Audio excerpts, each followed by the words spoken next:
దర్శన తన దర్శనానికి ఇంకా ఎన్నాళ్ళు కన్నీళ్లతో ఉండాలిలా తట్టుకోవడం కాదే నా వల్ల వయ్యారి పిల్ల గుక్క పట్టి ఏడుస్తూనే ప్రాణం నీ వల్ల తట్టుకోవడం కాదే నా వల్ల వయ్యారి పిల్ల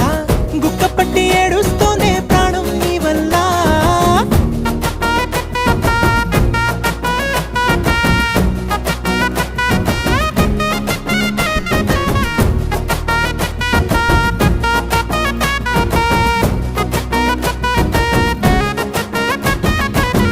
ఇష్టమైంది లాగేసుకుంటే చంటి పిల్లాడల్లాడినట్టే దిక్కు తోచకుందే